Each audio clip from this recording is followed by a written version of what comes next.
Fire first. Always fire first.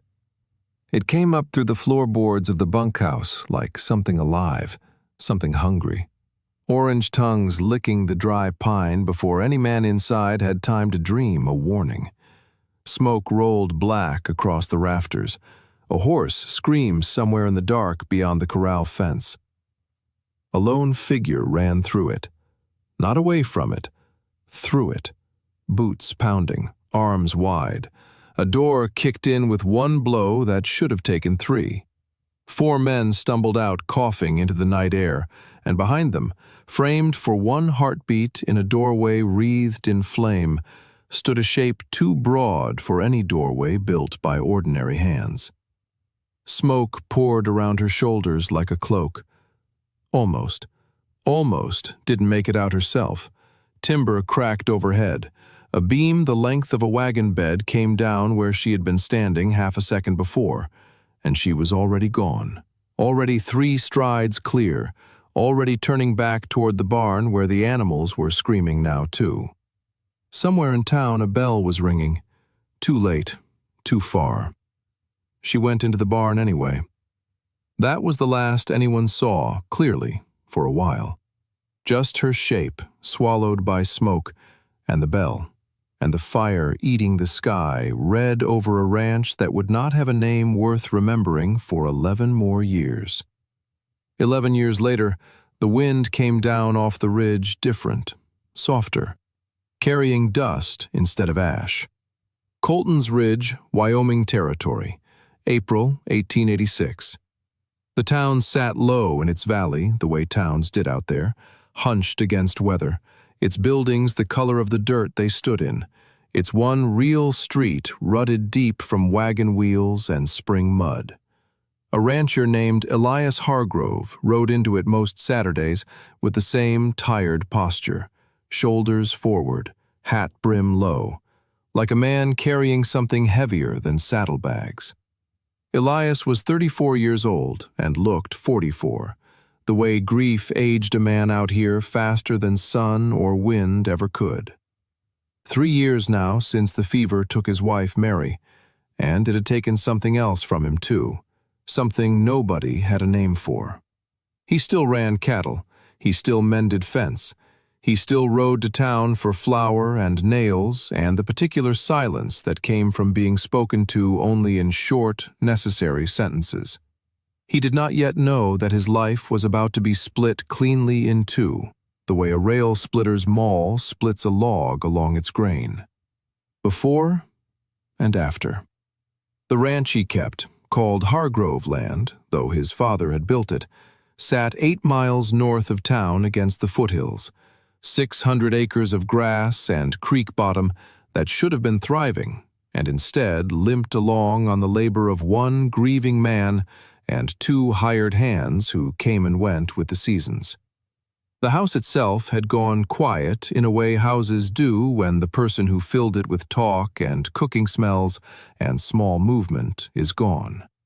Elias ate standing at the stove most nights. Beans, usually. Burnt more often than not, because he had never learned and had never wanted to learn, because learning felt like admitting Mary wasn't coming back to do it herself. That morning, the morning it all started, he'd burned the coffee too, and stood at the window drinking it anyway, bitter and black, watching frost silver the fence posts.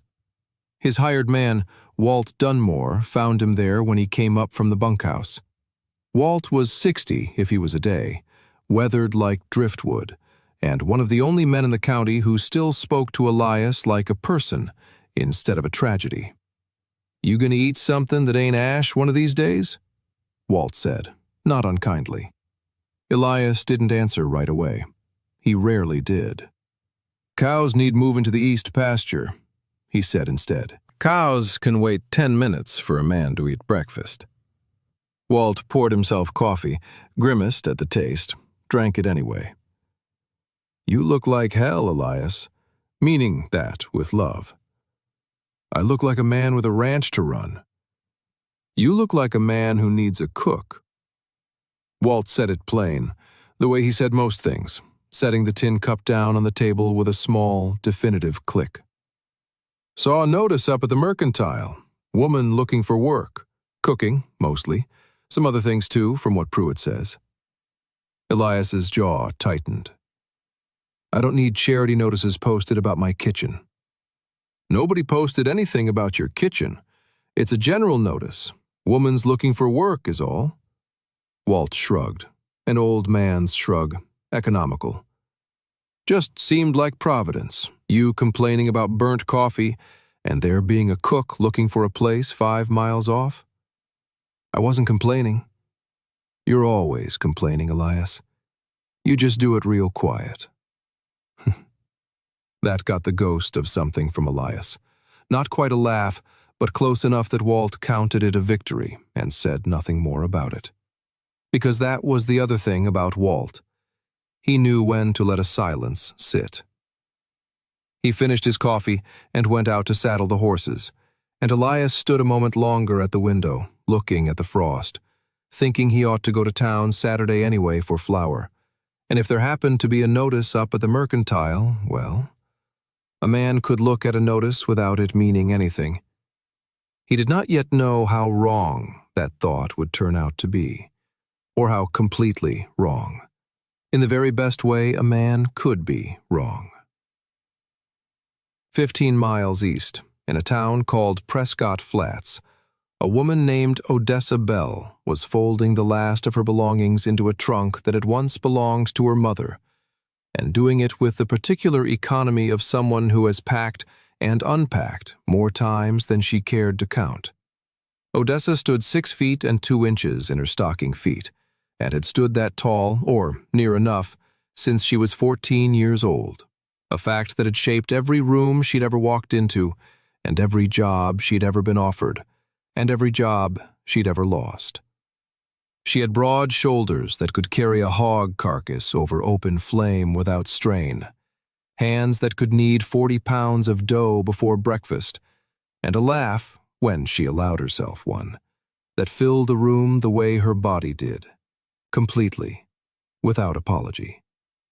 She had run the boarding house kitchen in Prescott Flats for 6 years. Good years, she'd thought. Steady years. Regulars who came just for her biscuits, children who trailed after her skirts in the kitchen because she let them lick the spoon, and never once made them feel small for wanting sweetness in a hard world. Then Cyrus Vantage had come to town.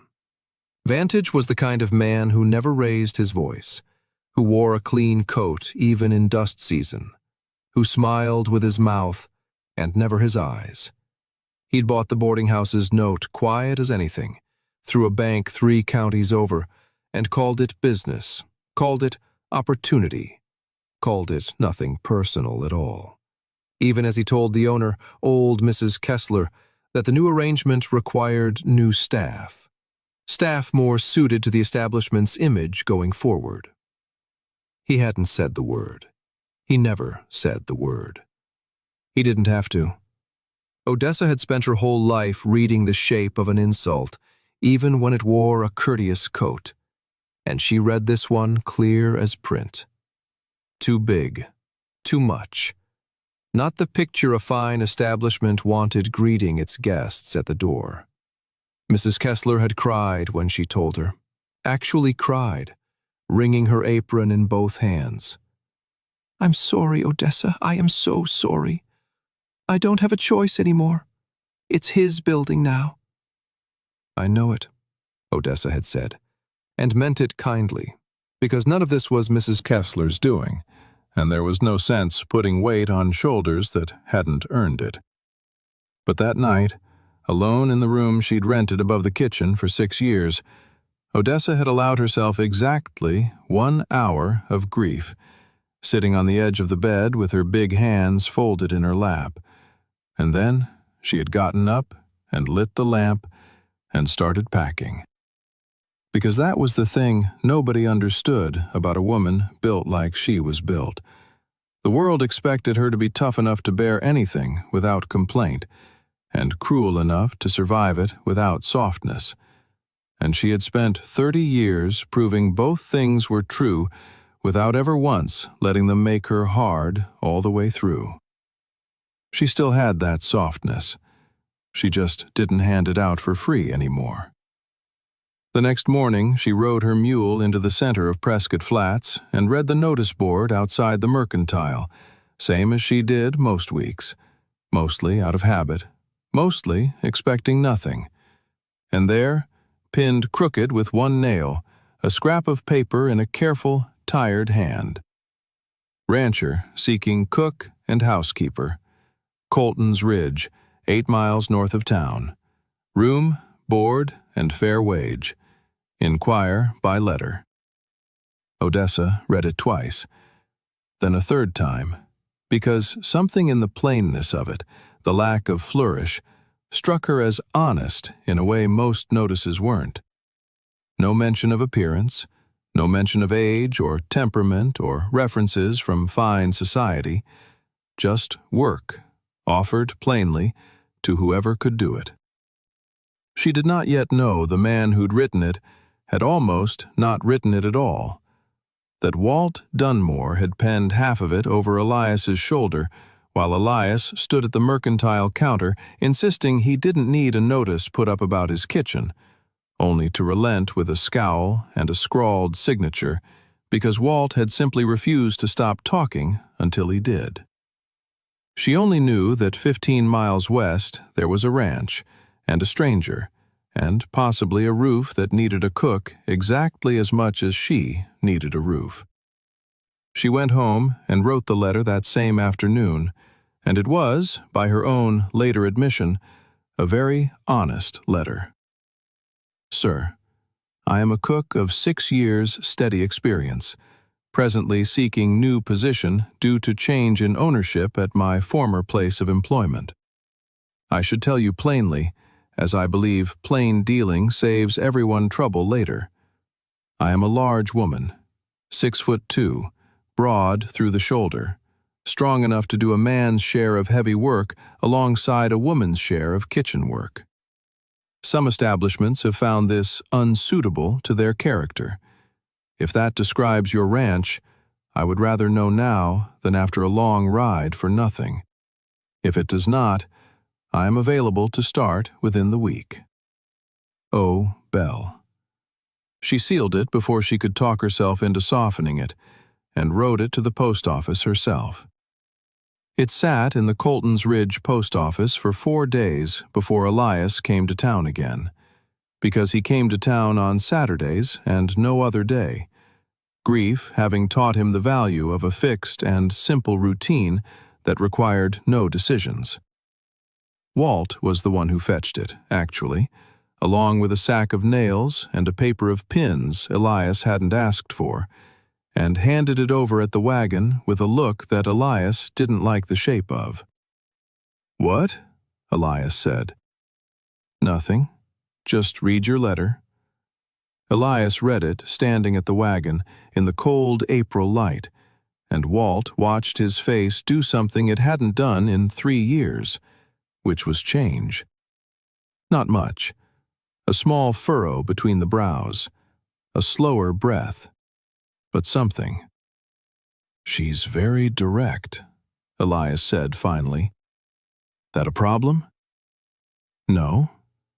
Elias folded the letter back along its creases, careful the way he did everything now. Careful the way a man is careful with things he's afraid of breaking. "No, it isn't," he wrote back that night at the kitchen table by lamplight, and it took him 4 tries because he was a rancher and not a letter writer, and every sentence he put down sounded either too cold or too eager, and he did not want to sound either.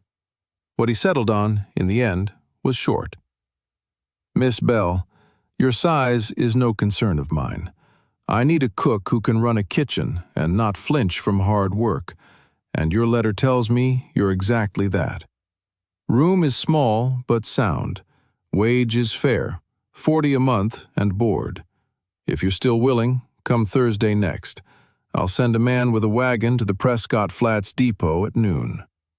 E. Hargrove." He read it over twice before sealing it, and felt something he hadn't let himself feel in a long while, which was a small, cautious flicker of anticipation, quickly smothered under the practical business of addressing the envelope. He did not yet know that the woman arriving Thursday next would change the shape of his ranch, his house, and eventually his whole life, or that the fire he'd lost 11 years before, a fire that had taken a barn and very nearly taken 4 men's lives on a ranch 2 counties over, back when he'd been a boy of 23, working another man's cattle for wages, had a shadow still stretching forward through time toward this exact stretch of Wyoming grass, waiting to fall across his door again. He only knew he'd sealed a letter, and that Thursday was 5 days off, and that for the first time in 3 years he found himself, faintly, looking forward to something. Thursday came in gray and threatening rain, and Walt drove the wagon into Prescott Flats Depot at noon, exactly, the way he'd been told, and waited on the platform with his hat in his hands out of some old-fashioned instinct toward courtesy that Elias had never quite managed to unlearn from him. The train came in on time, hissing steam into the cold air, and passengers began filing down, and Walt watched for a woman traveling alone with a cook's trunk, and did not, for one long moment, see her at all. Because his eyes went right past her the first time, expecting someone of ordinary size, and had to come back and correct themselves. She stepped down from the passenger car, and the platform seemed, briefly, to shrink around her. Not because she loomed, though she did, a full head taller than any man on that platform, but because she moved through the space like someone who had long ago stopped trying to take up less of it. Broad shoulders squared under a traveling coat, let out generously at the seams, clearly by her own hand. A face that might have been called plain by cruel people, and was, in fact, strong-boned and handsome in the way a good axe handle is handsome, made entirely for its purpose, with no wasted line. Dark hair pinned back, severe and practical, and eyes that swept the platform once, quick, cataloging, the eyes of a woman used to being stared at and already braced for it. Walt did not stare, or tried hard not to, and stepped forward with his hat still in his hand. "Miss Bell?" "That's right." Her voice was low and even, and there was, Walt thought, a kind of readiness in it, like a woman waiting to hear the tone shift, waiting for the moment courtesy curdled into something else. It didn't come. Walt just nodded and reached for her trunk. "Name's Walt Dunmore. Work for Mr. Hargrove. Wagon's just there." Something in her shoulders eased, very slightly, an inch of tension releasing, that Walt wouldn't have noticed if he hadn't spent 60 years learning to read horses and men, both. "Thank you," she said, and helped him hoist the trunk herself before he could argue about it, lifting her end without visible strain, and Walt revised, quietly, his private estimate of how strong she truly was. The ride out to the ranch took the better part of 2 hours, and they didn't talk much of it, which suited them both.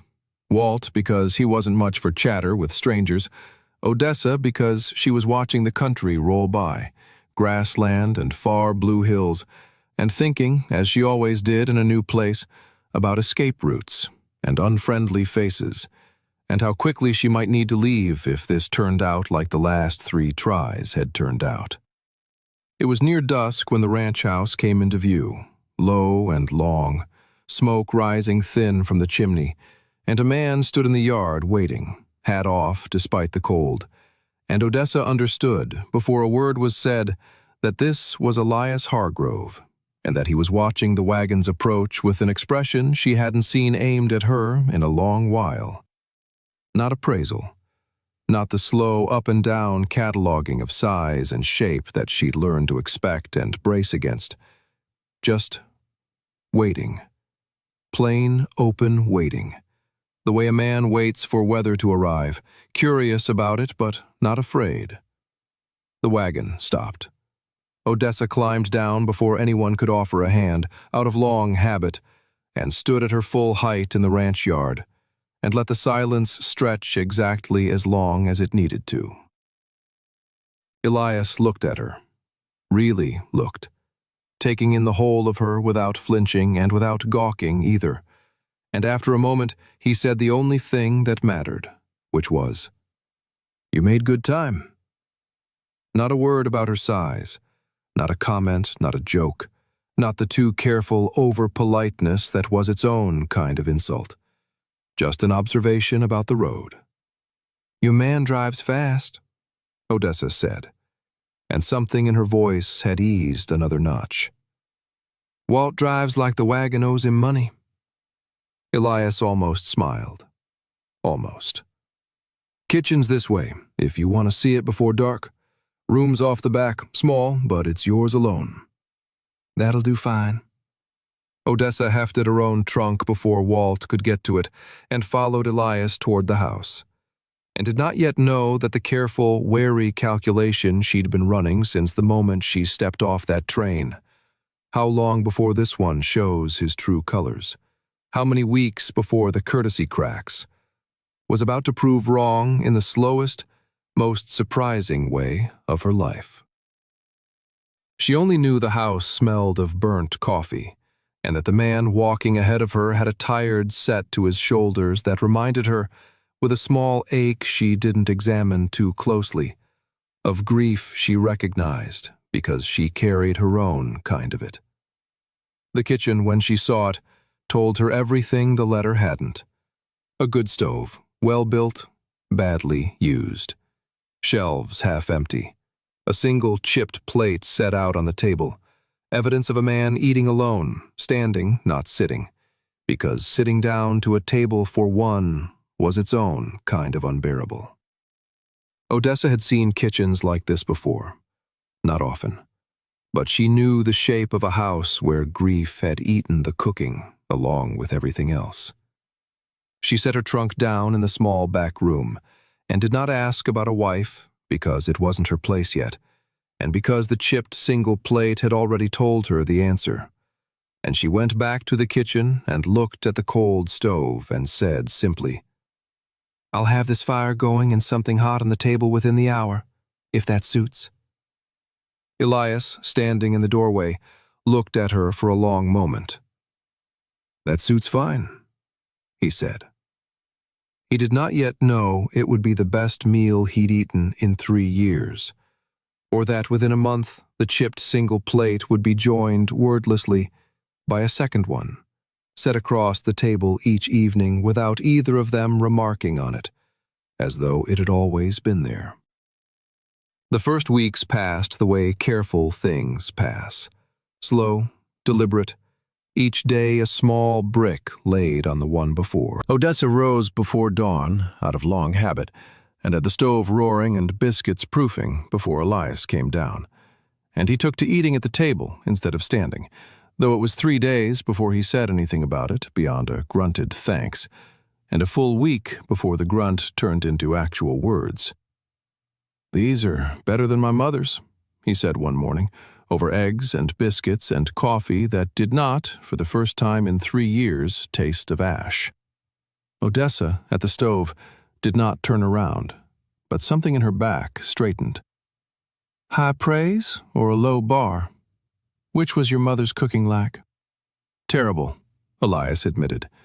And there it was, the first joke either of them had risked with the other, small and dry and testing the air like a hand extended to see if it would be shaken or slapped away.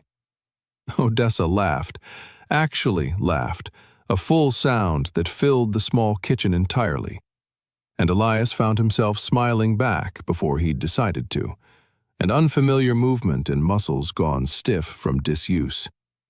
Walt, coming in for his own breakfast, stopped in the doorway and looked between the two of them with an expression he was careful to smooth away before either noticed, because Walt Dunmore was 60 years old and had learned a long time ago that some things were better left unremarked upon while they were still young and easily frightened. The ranch itself began to change, in small ways, the kind of ways only a person who'd lived there the whole 3 years of its decline would notice. The garden plot behind the house, gone to weeds since Mary's death, got turned over one Sunday afternoon by Odessa alone, her sleeves rolled to the elbow, sweat on her brow, refusing help from either Elias or Walt with a flat, "I've got it," that neither man argued with, because there was something in the set of her jaw that made clear this wasn't really about the garden. It was about proving, to herself as much as anyone, that she still belonged wherever she planted her feet. Elias watched her from the porch that afternoon, turning soil with a strength that should have belonged to two men, and felt something shift in his chest that he didn't have a word for yet, something between admiration and recognition. The particular ache of watching another person carry grief the way he carried his. Not hidden, exactly, but folded into work, because work was the only thing that made the weight bearable. That evening, she made a stew that filled the whole house with the smell of onions and beef and something like home. And they ate together at the table, the three of them now, Walt included most nights. And the conversation had begun, by the third week, to stretch past necessity into something like ease. "Where'd you learn to cook like this?" Elias asked one night. And it was, Odessa noted, the first real question he'd asked about her past, the first door he'd opened rather than waiting for her to open it herself. "My mother ran a boarding house kitchen back in Missouri," Odessa said. "I was cooking for 40 men by the time I was 16. Big girl by then already. Nobody argued about putting me to the heavy pots." "And after Missouri?" "After Missouri, a lot of places that didn't work out." She said it plain, no self-pity in it, just fact, the way she said most hard things. Prescott Flats was the longest. 6 years. Would have stayed if the building hadn't changed hands. Elias heard the thing she didn't say, the shape of what had actually happened, and did not push for it, because he understood something about the way people carried wounds close to the chest, having done the same with his own for 3 years running. Instead, he said only, "Their loss." Odessa looked at him for a moment, surprised by the simplicity of it, the lack of pity or performance in it. "Yes," she said finally. It was. Something passed between them in that silence, small and unremarked, the first true acknowledgement of the shape they shared. Two people who had, each in their own way, been told by the world they were too much of something, too big, too grieving, too visible in their pain, and had each learned to carry that judgment quietly rather than let it break them. Walt, watching this over his stew, said nothing at all, which was its own kind of answer. By the second month, small rituals had formed the way rivers cut channels, not by decision, but by repetition wearing a groove into the day. Odessa hummed while she kneaded bread, low, tuneless things that Elias found himself listening for from wherever he was in the house. Elias took to splitting extra kindling each evening and stacking it by the kitchen door without being asked, because he'd noticed she used more wood than the previous arrangement and wanted her to never once run short. Small gestures, unspoken. The kind of care that doesn't announce itself but accumulates, brick by brick, into something that could, eventually, hold weight. Neither of them named it. Neither of them was ready to. But the town, when Elias brought Odessa in for supplies one Saturday in May, was not so slow to notice, and not so kind about it. Colton's Ridge was a small town, the kind where everybody's business belonged to everybody, and the sight of Elias Hargrove's wagon pulling up outside the Mercantile with a woman on the seat beside him, a woman of Odessa's considerable and unmistakable size, drew eyes the way a gunshot draws them. Conversation on the boardwalk didn't stop exactly, but it changed pitch, dropped into the particular register of talk meant to be half overheard. Odessa had lived this 100 times in 100 towns, and knew exactly how to walk through it. Spine straight, chin level, eyes forward, giving nothing away. She'd learned that trick at 14, and it had never once failed her, though it had cost her something each time to use it, a small toll paid against a reserve that never quite refilled. Elias, walking beside her, noticed the whispers too, and felt something hot climb up the back of his neck that he recognized distantly as anger, an emotion he hadn't felt clean and simple like this in 3 years, grief having crowded most other feeling into corners. He didn't say anything in the street. There wasn't a fight to be had there, not one that would do any good.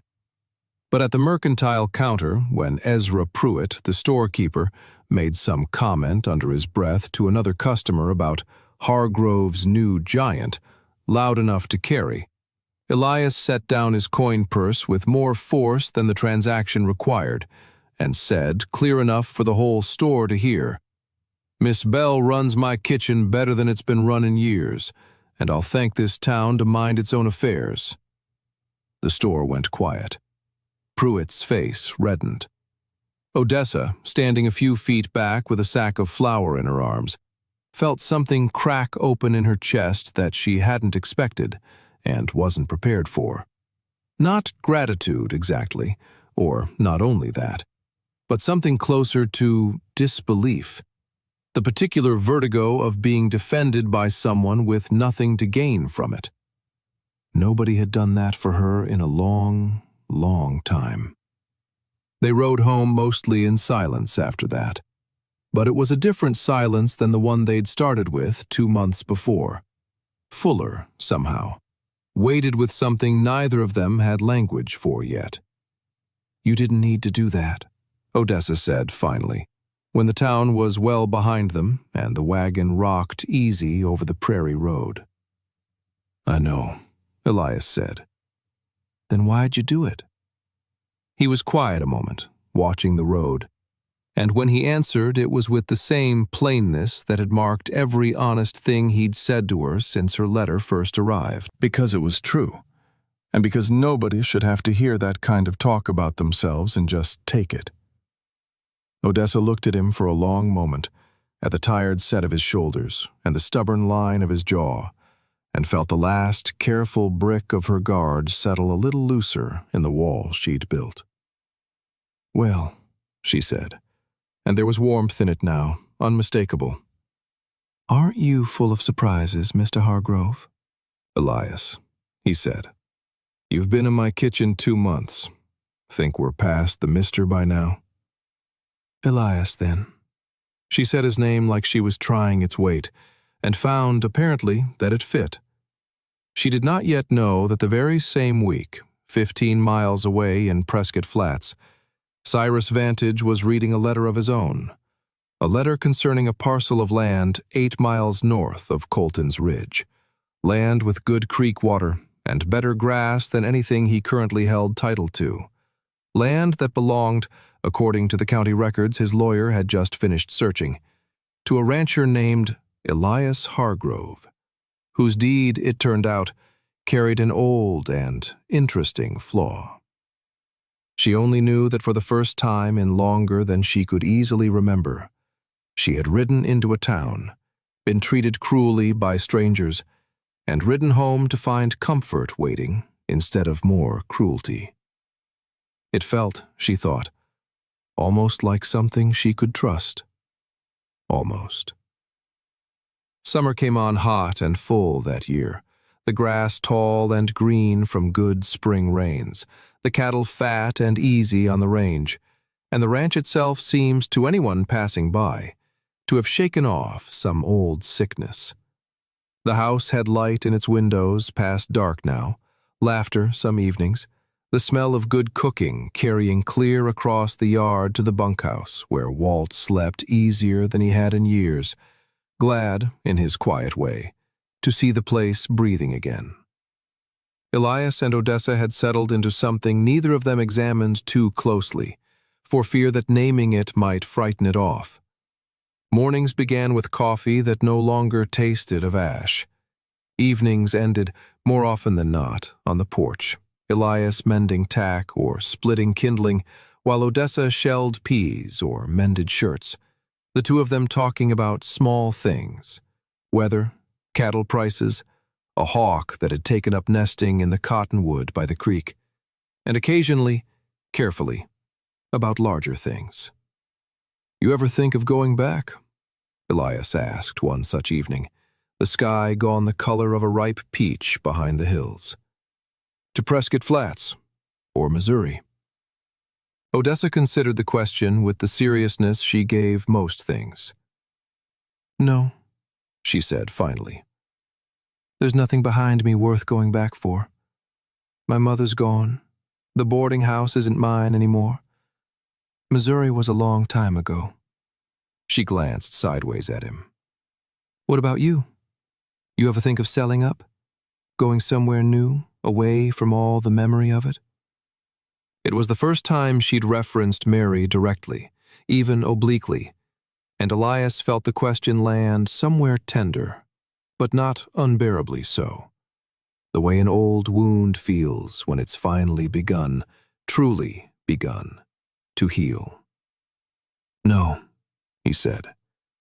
"This is Mary's place too. Was, I mean. My father built the house, but she made it a home. Can't leave that behind. Wouldn't want to, even if the leaving were easy." He turned a piece of harness leather over in his hands, not looking at her. "Some days it still feels like carrying a stone in my chest. But it doesn't feel like drowning anymore. It used to feel like drowning." Odessa set down the shirt she was mending and looked at him fully. "And now?" "Now it feels like—" He paused, searching for it, an honest man reaching for an honest word. "Like weather. Something that passes through. Still there, still real, but it passes through instead of staying and staying." "That's a good way to put it," Odessa said quietly, and there was something in her voice that told him she understood it from the inside, not just as sympathy but as shared experience, though she didn't elaborate, and he didn't ask her to, because some understandings didn't need words laid over them to be true. They sat a while longer in the gathering dark, the silence between them easy now, worn smooth by 2 months of practice, and it was Walt, coming up from the bunkhouse for his evening coffee, who broke it, calling out from the yard, "Either of you seen the mail? Ryder left something up at the gate." Elias rose to fetch it, and Odessa watched him go, and felt, not for the first time, a small ache of wanting that she hadn't allowed herself in longer than she cared to admit. She didn't chase the feeling further. It was enough, for now, to sit on a porch in the cooling evening and feel, for once, like she belonged exactly where she was sitting. Elias came back a few minutes later with 2 letters, and his face, in the lamplight from the window, had gone carefully blank in a way Odessa had learned, over 2 months, to read as trouble. "What is it?" "Letter from the county land office." Elias turned it over once in his hands without opening it. "And one from a lawyer's office in Prescott Flats. Man named Whitfield, representing somebody called Cyrus Vantage." Odessa went very still. "Vantage," she repeated, and something cold moved through her voice. Elias looked up, caught the change in her. "You know that name?" "I know it," Odessa said, and her jaw had gone tight in a way he hadn't seen since the day in town, the day Pruitt had made his comment, and Odessa had walked through it with her spine straight and her eyes forward. "He's the man who bought the note on the boarding house in Prescott Flats.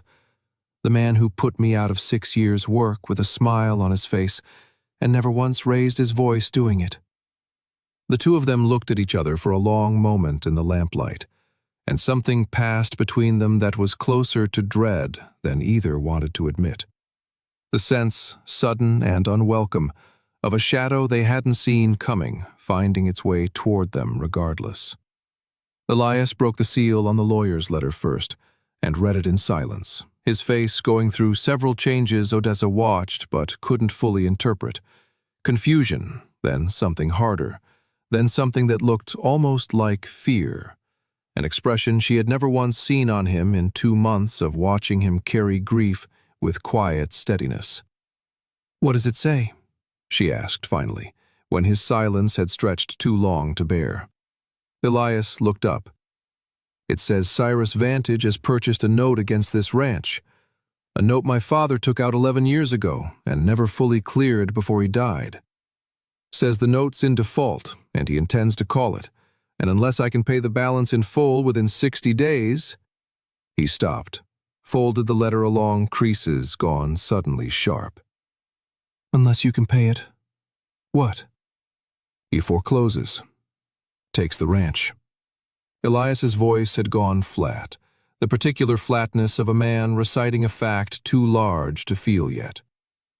600 acres, best water in the county. And a man who's never even set foot on this land now owns the paper that says he can take it out from under me whenever the 60 days runs out. The lamplight flickered between them, and somewhere out past the porch a night bird called once and went quiet, and Odessa reached across the space between their chairs and put her broad hand over his, not saying anything yet, because there was nothing yet to say that wouldn't sound small against the size of what had just landed on them both. She did not yet know that the second letter, still unopened in Elias's other hand, concerned the exact same 11-year-old note, the exact same 11 years, and a fire that neither of them had spoken of yet. A fire from a ranch 2 counties over that Elias had never once mentioned in 2 months of careful, growing trust. She only knew that whatever was coming, it was coming for both of them now, together, and that the man beside her had gone very still in the particular way of someone bracing against a blow he'd half expected his whole adult life to eventually land. The second letter sat unopened on the kitchen table for 2 full days, and Odessa noticed the way Elias's eyes kept drifting to it whenever he passed through the room, the way his hand would sometimes come to rest near it and then pull back, like a man testing a stove he wasn't sure had gone cold yet. On the 3rd evening, after supper, after Walt had gone back down to the bunkhouse and the dishes were done and the kitchen had settled into its evening quiet, Odessa set down the towel she was drying her hands with and said, plain as anything, "You're going to have to open that letter eventually, Elias. Might as well be now, with someone beside you when you do." Elias looked at the envelope for a long moment. Then he picked it up, broke the seal, and read it in silence that stretched long enough Odessa began to worry, and when he finally looked up, his face had gone the color of ash. "It's from the county land office," he said, voice unsteady in a way she'd never heard from him. "Confirming the note's history. My father borrowed against the ranch 11 years back to cover a debt." He stopped, swallowed. "A debt from a fire on a ranch I used to work, before this one was mine. A ranch 2 counties over, belonged to a man named Caldwell." Odessa sat down slowly across from him. "Tell me," she said, gentle but certain, the way you'd coax a spooked animal toward you rather than command it. And so, for the first time in 11 years, Elias Hargrove told the story of the fire.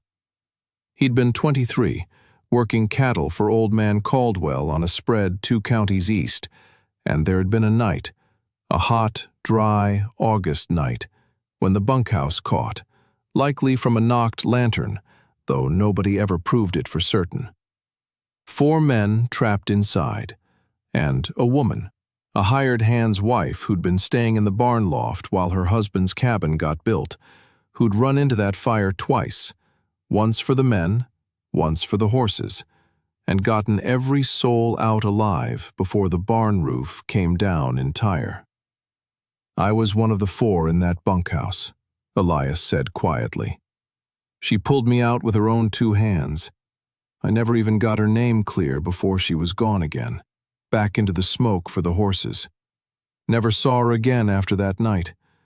Ranch changed hands within the year. Caldwell couldn't rebuild, took a loan he couldn't cover, and lost the place to the bank that held his note. And your father's loan? Caldwell was kin to my father somehow. Cousins twice over, something like that. When Caldwell went under, my father took on part of his debt out of family obligation to keep the bank from stripping Caldwell bare of everything, including his good name. Borrowed against our own place to do it. Elias's hands had curled into fists on the table, not from anger at her, Odessa understood, but from 11 years of carried weight finally given voice. I never knew the debt was still outstanding. Thought father cleared it before he died. Guess he didn't. Guess he just never told me, because he didn't want me carrying it. And now Vantage holds that note. Now Vantage holds that note. Elias looked up at her, and in the lamplight his eyes were wet in a way that had nothing to do with the fire that had started this 11 years before, and everything to do with the fire currently threatening to take the second home he'd ever loved. Odessa reached across the table and took both his hands in both of hers, her grip strong and sure and warm. "Then we fight it," she said, simple as a fact of weather. "Whatever it takes." "We," Elias repeated, testing the word. "We," Odessa confirmed, and there was no hesitation in it at all. He did not yet know, nor did she, not fully, not yet, just how tightly the threads of that old fire and this new threat were about to braid together, or that the woman who had pulled him from a burning bunkhouse 11 years before was closer to this kitchen table than either of them could have guessed. They only knew that night that they had said the word "we" out loud for the first time, and that it had settled between them like the first stone of a foundation neither of them had quite admitted yet that they were building. The 60 days began to run, and with them came a change in the rhythm of the ranch, urgency threading itself through every task that had, for 2 peaceful months, moved at its own unhurried pace. Elias rode to town twice that first week, meeting first with the bank, which offered him nothing, and then with a lawyer of his own, a young, earnest man named Foster, who took the case more out of principle than expectation of payment, appalled at the naked opportunism of Vantage's maneuver. "It's legal," Foster admitted, sitting across his cramped office desk from Elias and Odessa both, because Odessa had insisted on coming, had insisted this was her fight too now, and Elias hadn't argued the point even once. Vantage bought a legitimate note at a legitimate discount. Nothing illegal in that. But 60 days to raise that kind of sum? Foster shook his head. "It's designed to fail, Mr. Hargrove. That's the ugly truth of it. He's not looking to be repaid. He's looking to foreclose." "Why my ranch?" Elias said, more to himself than to Foster. "There's a dozen spreads he could have gone after cheaper." Foster hesitated, then reached into a drawer and produced a survey map, spreading it across the desk. "Your water rights," he said. "Your creek runs down off the ridge and feeds 3 other properties downstream before it reaches the river. Whoever controls your land controls the water table for half this valley. I did some digging." He glanced up, apologetic. "Vantage has been quietly buying land and notes all along this creek for 2 years. Yours is the last piece. The keystone piece." Odessa's hands had gone very still in her lap. "He's building something," she said slowly. "Not just taking a ranch. Building a whole empire of water rights, one foreclosure at a time." "That would be my guess," Foster said grimly. They rode home in silence that stretched the full 8 miles, both of them turning the same thought over without saying it aloud. That this was no longer a matter of one old debt come due, but the leading edge of something much larger and much colder. A scheme built entirely of paper and patience, and the particular cruelty of a man who never had to raise his voice to ruin someone. That evening, unable to settle to sleep, Odessa found Elias out at the corral fence, leaning on the top rail, looking at nothing in particular. She came and stood beside him, close enough their shoulders nearly touched. "There's something you should know," she said quietly. "About Vantage. Something I didn't tell you before because I didn't think it mattered to you." Elias turned to look at her. "Tell me now. When you took the boarding house from me, it wasn't just business, the way he made it sound. Mrs. Kessler let something slip, after that she probably shouldn't have. Vantage had been asking around town about me specifically, about my size, my strength. Called me—" Odessa's jaw tightened. "Called me an asset that might be useful elsewhere if the boarding house arrangement didn't work out. Like I was livestock he was pricing." "What did he mean by that?" "I don't rightly know. I didn't stay around to find out. But I've thought on it since, and I think—" She paused, searching for the shape of a suspicion she'd carried unspoken for months. "I think he collects people the way he collects land. People he can use, and people he can push aside. And he doesn't much care which is which so long as it serves him." Elias absorbed this in silence, the night air cool around them, stars beginning to prick out overhead. "There's a woman," he said finally, slowly, like he was working something out even as he spoke it. "The one who pulled me from the fire 11 years back. I never learned her name. But I've heard things, over the years, secondhand, that she went on working ranches after Caldwell's place changed hands, mostly cooking and housekeeping work, on account of no one would hire a woman her size for anything else. I never connected it to anything, until just now." "Connected it to what?" "To you." He turned to face her fully. "Odessa, how tall did you say your mother was, before she passed?" Odessa blinked, thrown by the sudden turn. "Tall? Nearly as tall as me. Why does that—" "Because the woman who saved my life 11 years ago was the tallest woman I ever saw before I met you," Elias said, quiet and wondering. "And I always assumed she must have had family somewhere. A daughter, maybe, grown and gone off on her own." The two of them stood very still in the dark, the implication hanging unspoken and enormous between them, and Odessa felt something cold and strange move up her spine. Not quite recognition, not yet, but the first edge of a memory trying to surface from somewhere very old and very deep.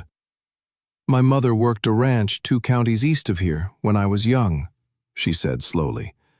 "Before Missouri. I was 14. There was a fire." She stopped. Her hand had gone to her mouth. "Odessa." "There was a fire," she said again, softer now, and her eyes had filled, unbidden, with tears that surprised her as much as anyone. "My mother wouldn't talk about it after. Just said she did what needed doing, and the Lord got the rest of us out safe. I never knew the ranch's name. Never asked. I was 14 and scared, and it wasn't a thing children asked about." Elias reached out, slowly, and took her hand. "Your mother saved my life," he said, wonder and grief tangled together in his voice. 11 years ago. And now here you are, in my kitchen, in my house, and I didn't even know it until just this minute." Odessa didn't answer right away. Couldn't. She stood in the dark with her hand in his, feeling the strange, enormous weight of a circle closing, of a debt and a rescue reaching forward 11 years to land, impossibly, exactly here. "She's gone now," Odessa said finally, voice thick. 3 years back. Fever, same as took so many. I never got to tell her." She stopped, unable to finish it. "Then I'll tell you," Elias said, gentle and sure. "She was the bravest person I ever saw. And whatever's in you that made you run into that fire with her tonight talk, whatever's in you that made you turn over a whole garden alone rather than ask for help, Whatever's in you that walked through this town with your spine straight while they whispered. That's her. She's still here. In you. Odessa wept then, openly, for the first time in longer than she could remember, and Elias didn't try to stop her or hurry her through it, just stood beside her at the fence in the starlight and let her grieve the way grief deserved to be let out, slow and full, and finally witnessed by someone who understood exactly what it weighed. She did not yet know that this revelation, wondrous as it was, would matter for reasons far beyond sentiment within the week, that the connection between the old fire and the new threat was not coincidence at all, but the closing of a trap 11 years in the making, one that Cyrus Vantage himself had helped set, without either of them yet understanding how. They only knew that night, standing together at the corral fence under a sky gone fully dark and starred, that whatever came next, they would face it as something more than employer and cook, more than two careful strangers learning each other's rhythms. They would face it as two people bound now by more history than either had known they shared. The days that followed moved with a strange, doubled quality, tender on one side, urgent on the other, as though the household were living through a wedding and a siege at once. Elias took to riding the property line each morning before breakfast, not from any practical need, but because motion helped him think. And he came back each day with the same grim calculations turning behind his eyes. The herd wasn't worth enough sold quick to cover the note. The bank wouldn't lend against land already encumbered. And 60 days had become 53, then 49, with a speed that felt almost cruel. Odessa, for her part, had begun making inquiries of her own, writing letters in the evening by lamplight to old acquaintances from Prescott Flats, from Missouri, from every boarding house and ranch kitchen she'd ever worked, asking plainly whether anyone had heard particulars about Cyrus Vantage's business dealings that might prove useful. She was not a woman who waited quietly for rescue. She had never been that woman, and she wasn't about to start now that there was something, someone, worth fighting for. It was Walt, in the end, who brought the first real thread worth pulling. He came up to the house one evening in early June, dust still on his boots from an afternoon spent at the Pruitt Mercantile trading gossip along with goods, and set a folded newspaper down on the kitchen table, with the particular satisfaction of a man who knows he's about to be useful. "Recognize the name?" Walt said, tapping a finger against the small article buried on the third page. "Whitfield, the lawyer handling Vantage's business." Elias picked up the paper and read, Odessa leaning over his shoulder to read along with him. It was a short piece, a notice, really, concerning a land dispute 2 counties east. The very county, Odessa realized with a jolt, where Caldwell's old ranch had stood. Whitfield's representing the new owner in a boundary dispute. Elias read aloud. Over water rights. Same lawyer, different county. Same kind of fight. He looked up at Walt. "You think this is connected?" "I think," Walt said, settling into a chair with the air of a man who'd been turning something over for days, "that a fella doesn't hire the same fancy lawyer for 2 separate water fights in 2 separate counties, unless there's one fella behind both of them. And I think it's worth finding out who owns that old Caldwell place now, and how they came to own it." Odessa's breath had gone short. "The fire?" she said. "Elias, what if the fire wasn't just an accident? What if it was the start of all this? What if Vantage or someone working toward the same end wanted Caldwell's ranch even back then, and the fire?" "Odessa, that fire was 11 years ago. Vantage would have been young himself, working somewhere else entirely, most like." Elias's voice was cautious, unwilling to let hope or theory run too far ahead of fact. But even as he said it, something in his own memory snagged and pulled, a detail he hadn't turned over in over a decade. "There was a man," he said slowly, The night of the fire. I never thought much of it after because so much else happened that night. But there was a rider who came through the property maybe an hour before the flames started, asking after Caldwell, saying he had business to discuss. Caldwell wasn't home. The man left a card and rode off. I only remember it because Caldwell was furious later that nobody had thought to write down the name. Do you remember anything about him? Anything at all? Elias closed his eyes, reaching back 11 years into smoke and memory. Young, well-dressed for a rider passing through open country.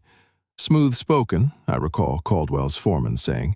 Smooth in a way that struck the foreman wrong even before anything happened. And his eyes opened, sharp with sudden certainty. He had a scar, small, above the left eyebrow. I remember because it caught the lamplight funny when he tipped his hat. Odessa went very still. "Vantage has a scar there," she said quietly. "Above his left eyebrow. Small. I noticed it the day he came to tell Mrs. Kessler about the new arrangement. Thought nothing of it at the time." The kitchen went silent, the weight of what they were circling around settling heavy over the table. "You're saying," Walt said finally, slow and careful, "that the same man who's foreclosing on this ranch now might have been at Caldwell's place the very night it burned? 11 years back?"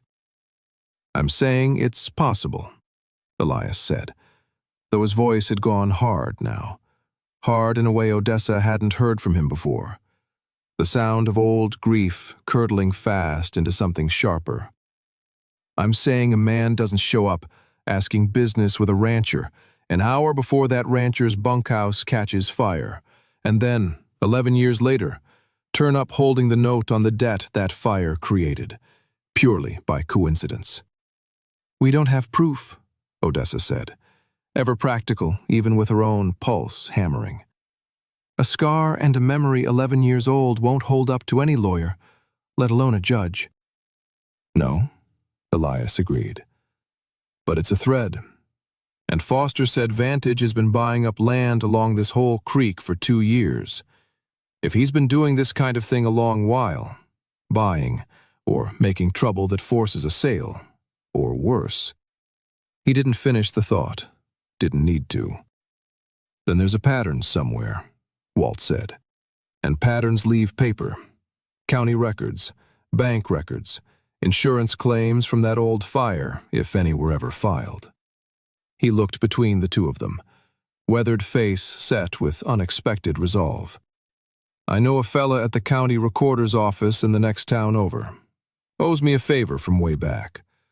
I could ride out, see what turns up." Elias nodded slowly. "Do it. Whatever it costs, whatever it takes." Odessa reached across the table and laid her hand over his. The gesture familiar now, worn smooth by weeks of small contact. "We're close to something," she said quietly. "I can feel it. Something bigger than just this ranch." "Bigger and uglier, most like," Elias said. But there was something steadying in her hand over his, something that let the hard edge of his anger settle into something more useful, resolve instead of rage. They did not yet know that Cyrus Vantage, at that very hour, sat in his own well-appointed office in Prescott Flats, reading a report from a private investigator he'd hired months before. A report confirming that the Hargrove Ranch's water rights were, as he'd suspected, the final and most valuable piece of a puzzle he'd spent 2 years quietly assembling, and that he had already begun making arrangements, discreet and thorough, to ensure that Elias Hargrove would find no lawyer in the territory willing to fight him past the point of easy discouragement. They only knew that the noose, whatever shape it finally took, was drawing tighter by the day, and that 49 days had become 41, and that somewhere in a courthouse 2 counties east, an old truth sat buried in paper, waiting for someone brave enough, or desperate enough, to go digging for it.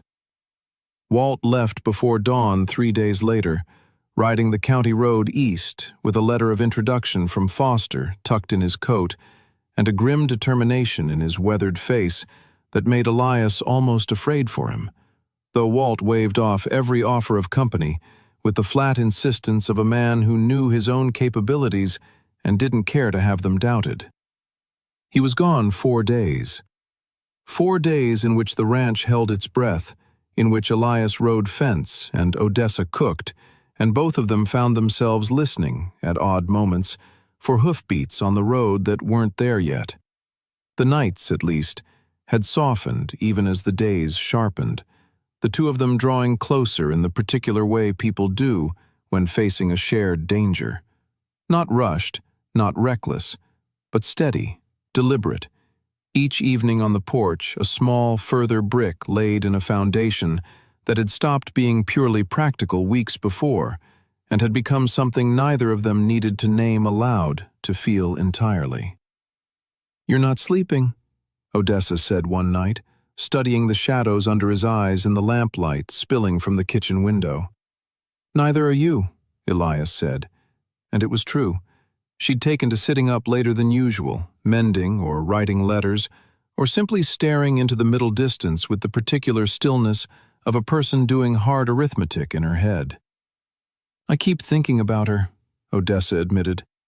"My mother, wondering what she'd make of all this, wondering if she'd be frightened for us, or if she'd just roll up her sleeves the way she always did and get to work." "I think she'd be proud," Elias said quietly, "of the daughter she raised, whatever else happens."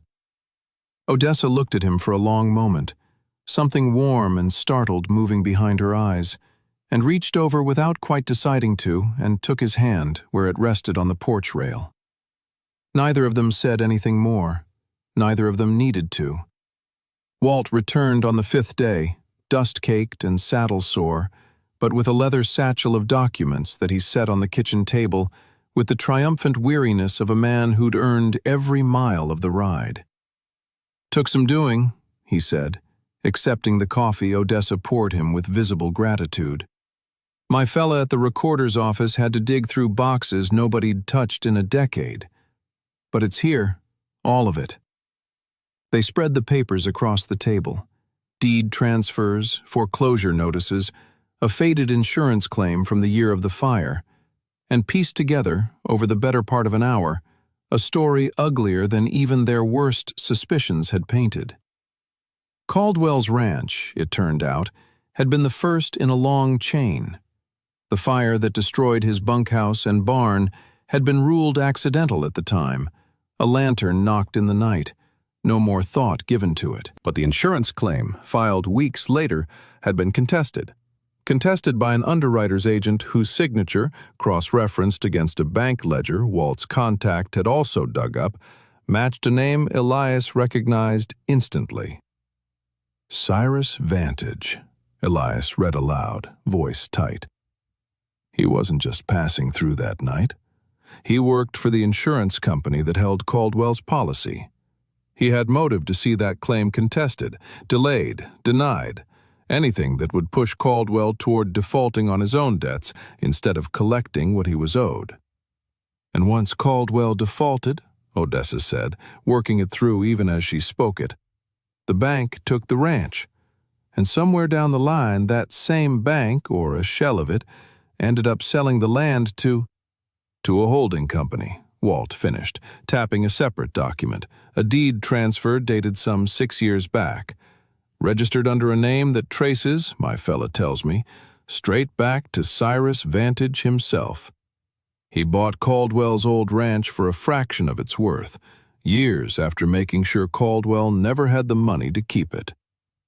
The kitchen sat in stunned silence a moment, the full shape of the scheme finally visible in its entirety.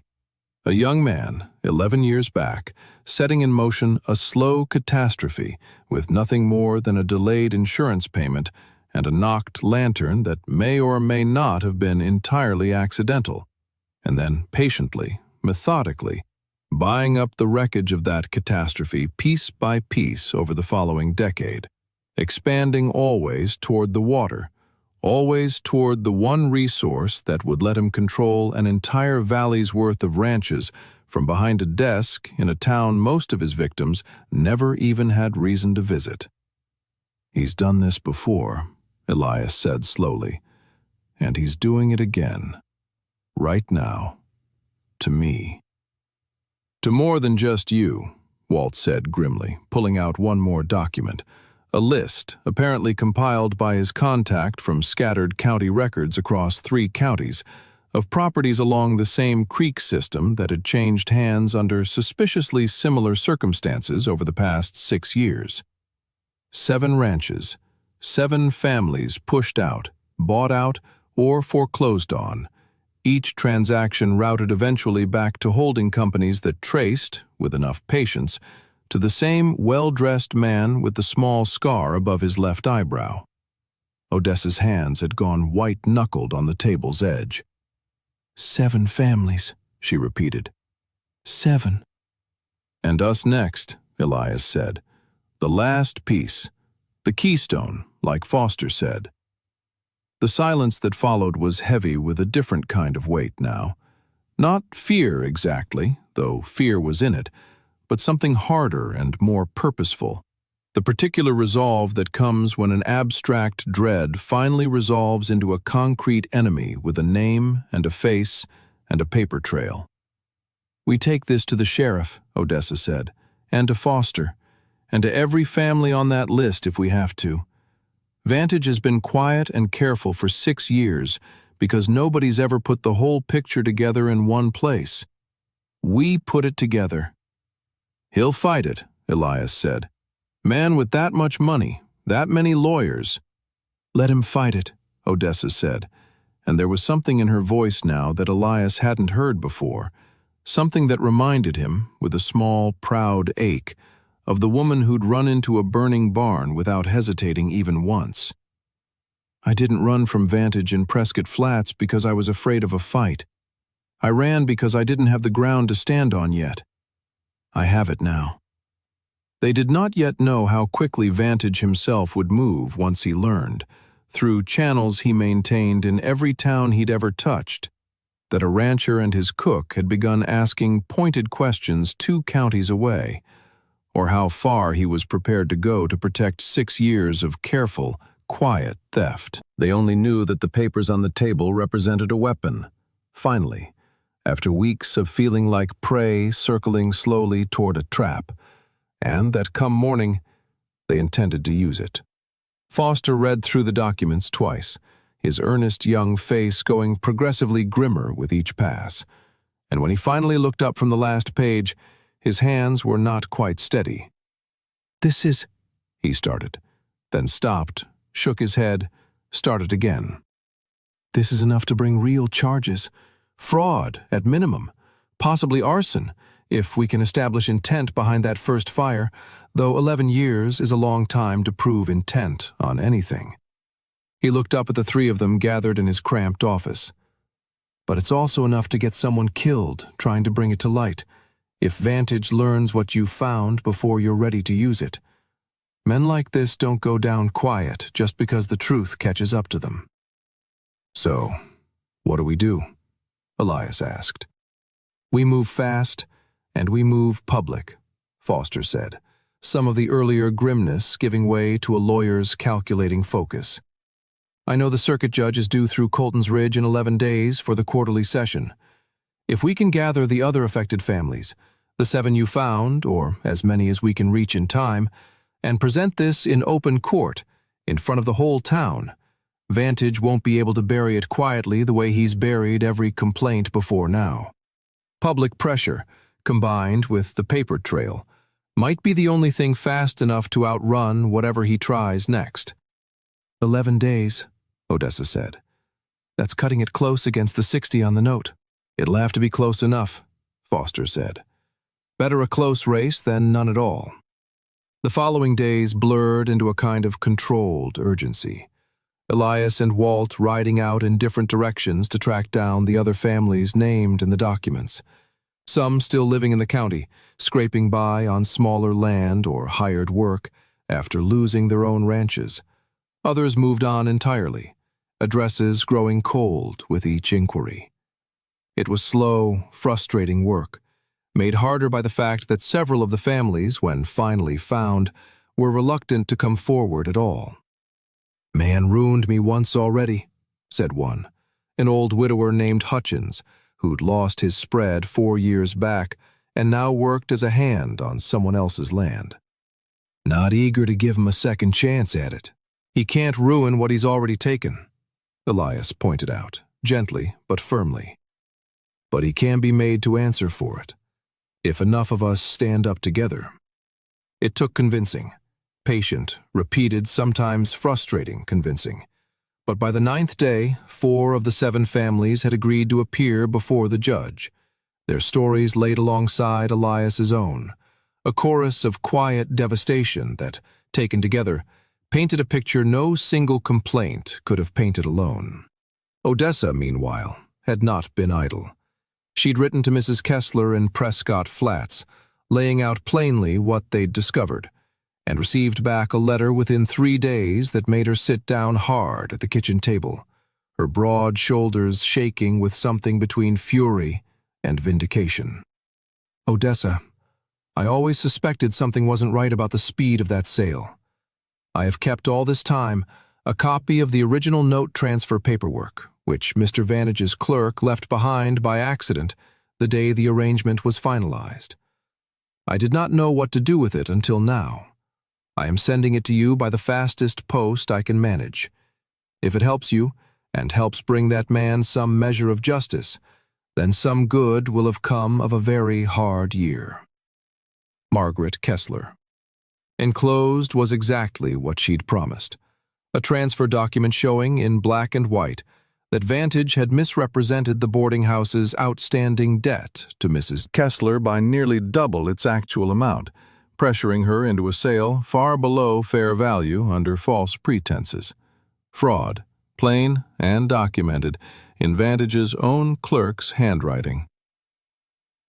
"This is it," Odessa said, showing the document to Elias that evening, her voice unsteady with something like disbelieving hope.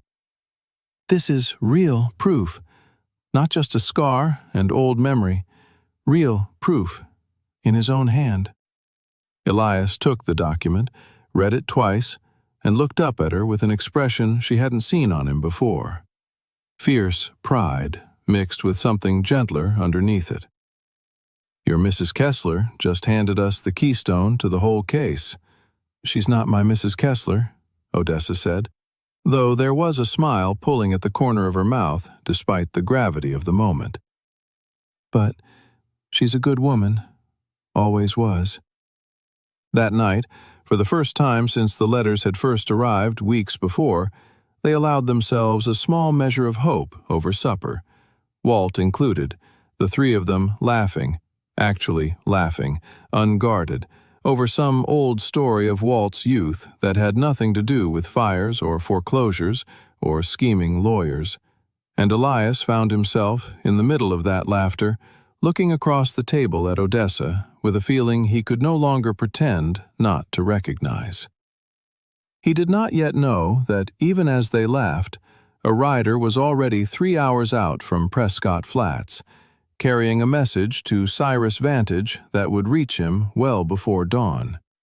A message informing him, in the careful coded language men like Vantage used for such things, that his business in Colton's Ridge had drawn unwelcome attention, and that decisive action would be needed sooner than planned.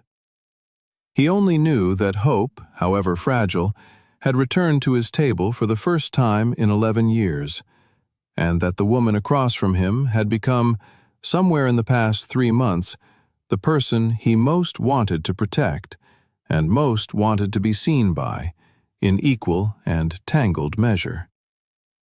The blow came 2 nights later, and it came, as these things so often do, exactly when the household had allowed itself to relax its guard. It was Walt who smelled the smoke first, rousing from sleep in the bunkhouse with the old animal instinct of a man who'd fought range fires half his life, and by the time he'd pulled his boots on and stumbled outside, the hay barn was already burning, flames climbing fast through dry summer straw, orange light throwing long, dancing shadows across the yard. "Fire!" Walt's voice cracked across the night, and within moments the house had come alive. Elias bursting out the door, half-dressed, Odessa a step behind him, both of them running toward the barn, even as embers began drifting on the night wind toward the house itself. "The horses!" Elias shouted, and didn't wait for a response before sprinting for the barn doors, and Odessa, without a single moment's hesitation, was right beside him, matching him stride for stride. Because if there was one thing 11 years and one lifetime had taught her, it was exactly how to move through fire without losing herself to panic. The barn doors were already hot to the touch. Inside, the horses screamed, the particular high, desperate sound of animals trapped against instinct, and Elias threw the near door wide while Odessa went straight for the far stalls, her big hands working the latches fast and sure despite the smoke thickening around her, despite the heat that had already begun singeing the ends of her hair. "Go!" she shouted at each horse as she freed it, slapping its flank hard to send it bolting for the open air, and one by one they went. 4 horses stumbling out into the yard, wild-eyed but alive. And Elias worked the near stalls with the same desperate speed, coughing now against smoke gone thick as a wall. A beam cracked overhead. Elias looked up just in time to see it give, and there wasn't time to think, only to move. He lunged sideways, clear of the falling timber, but his boot caught on a loose board and he went down hard, the beam crashing into the stall beside him close enough that splinters caught his cheek. And for one terrible moment, he lay stunned on the barn floor, with smoke pressing down thick and heavy over him. "Elias!" Odessa's voice, cutting through the chaos, and then she was there, hauling him up by the collar with strength that didn't strain even under the weight of a grown man, half carrying him toward the door as the fire behind them roared louder, closer, the whole structure beginning to groan with the particular sound of a building deciding to die. They cleared the doors together, just as the roof gave way entire, a great collapsing crash and a fountain of sparks climbing into the black sky. And they stumbled clear into the yard where Walt was already working a bucket line with the 2 hired hands who'd come running from the second bunkhouse. Though it was clear within moments the barn itself was beyond saving. The fight now was only to keep the fire from spreading to the house or the second barn where the winter feed was stored. Elias, on his knees in the dirt, coughing smoke from his lungs, looked up at Odessa standing over him, soot-streaked and singed and utterly unbowed, and felt something break open in his chest that had nothing to do with fear and everything to do with a recognition too large for words. "You came back for me," he managed, voice raw. "Course I did." Odessa knelt beside him, checking the cut on his cheek with hands that had gone suddenly, carefully gentle, despite everything they'd just done. "Wasn't about to lose you to the same kind of fire that already took so much." They fought the blaze for another hour before it burned itself down to smoldering ruin. The hay barn, a total loss. But the house and the second barn saved, the horses accounted for, no lives lost. A small mercy in a night that could have gone so much worse. It was near dawn, the eastern sky just beginning to gray, when Walt found the detail that turned exhaustion into cold fury. "Elias." His voice had a different weight to it, careful and grim, and Elias followed him around the smoldering ruin of the barn's far side, where the ground hadn't burned as thoroughly, to a spot near the base of the wall where a length of rag, half burned but still recognizable, lay tangled with the unmistakable remains of a broken lantern that wasn't theirs. "That's not one of ours," Elias said slowly, crouching to look closer. "No," Walt agreed. "And a fire doesn't usually start clean at the base of a wall, away from any hay pile. unless somebody helped it along. Odessa, coming up behind them, went very still at the sight of it, her mind leaping immediately backward 11 years to a story she'd only just learned. A story of a well-dressed rider and a lantern, and a fire that had never been properly investigated. "He did it again," she said, voice low and shaking with something that was no longer fear, but pure, cold fury. "The same trick, 11 years apart, and he did the exact same thing." Elias stood slowly, looking at the smoldering ruin of his barn, at the cut on his own cheek still seeping blood, at the woman beside him who'd just saved his life for the second time in 11 years without either of them planning it that way, and felt the last of his caution burn away along with the barn timbers. "Then we don't wait 11 more days for the judge," he said. "We go now. Today. We bring this evidence, and the barn out there smoldering as proof of exactly what he's willing to do, and we make this town listen whether Vantage likes it or not." Foster, arriving within the hour at Walt's urgent summons, took one look at the burned rag and lantern remains and went pale, then grim, then, finally, resolved. "This changes things," he said. "This isn't paper fraud anymore. This is attempted destruction of property, possibly attempted murder if either of you had been caught inside when that beam fell. I can get an emergency hearing today, if the judge is willing, given the circumstances." They did not yet know that Cyrus Vantage, at that very hour, sat calm and unhurried in his Prescott Flats office, believing the fire had done exactly what it was meant to do: frighten a rancher and his cook into abandoning their inquiries, buy him another few weeks to quietly move whatever paper trail remained beyond reach, utterly unaware that instead of frightening them into silence, he had handed them, in his own careless haste, the single most damning piece of evidence yet. They only knew that the fight had stopped being quiet and stopped being slow, and that by nightfall, one way or another, the truth would finally stand in front of the whole town with nowhere left to hide.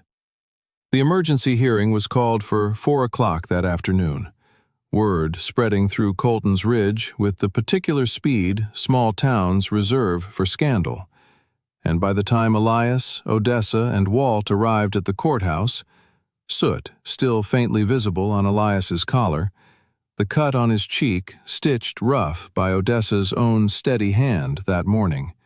The street outside was already crowded thick with onlookers drawn by rumor and curiosity in equal measure.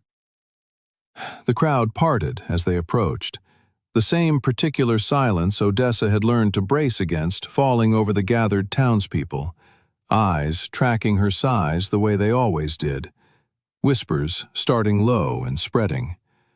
But this time, walking beside Elias, with Walt at her other shoulder and 4 other families falling into step behind them, the Hutchins family, the Merricks, 2 others who'd lost land to Vantage's slow, patient scheme over the years.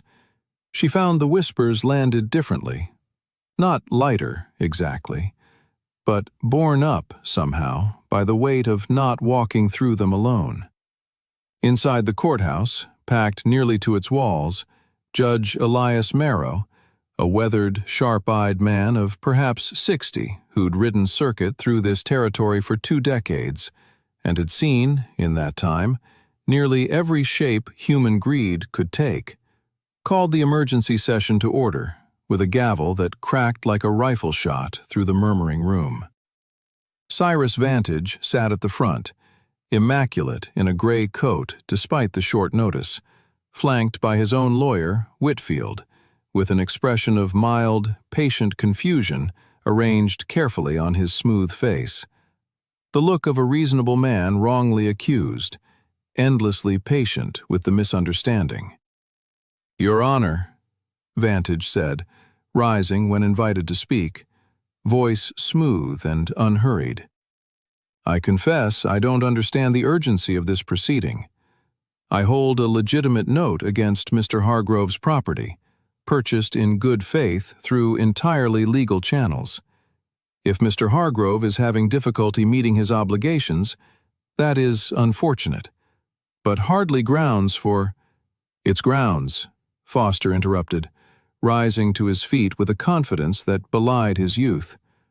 "When the note in question traces back to a fire that may not have been accidental, Your Honor, and when that same pattern, a fire, followed years later by a foreclosure orchestrated by companies tracing back to Mr. Vantage, repeats itself across no fewer than 7 ranches in this county and the next. And when a second fire, suspiciously identical to the first, occurred on Mr. Hargrove's property not 18 hours ago."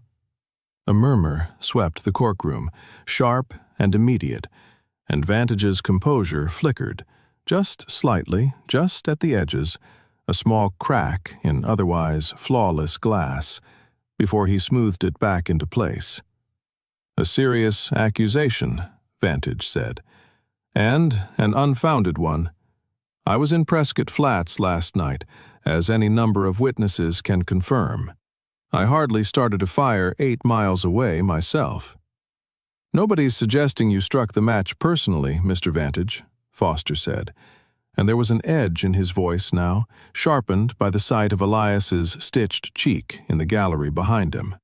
"We're suggesting you've made a practice, over at least 6 years, of removing obstacles to your land acquisitions by whatever means proved effective: insurance fraud, coerced sales, and, we believe, arson, going back 11 years to a fire on the old Caldwell Ranch that first set this entire pattern in motion." Foster laid the documents before the judge, one by one: the deed transfers, the contested insurance claim bearing Vantage's own signature from over a decade past, Mrs. Kessler's smuggled note showing the doubled debt figure used to pressure her sale, the list of 7 ranches with their common thread of ownership tracing back through careful shells to the man sitting calm and gray-coated at the front of the room. The courtroom's murmur grew steadily louder with each document, disbelief curdling visibly into anger, as the pattern assembled itself in front of 200 watching eyes. "And this," Foster said finally, producing the burned rag and shattered lantern piece, wrapped carefully in cloth, setting it on the clerk's table with a soft, terrible finality, "was recovered from the base of the Hargrove hay barn this morning, in a spot no accidental fire would naturally start.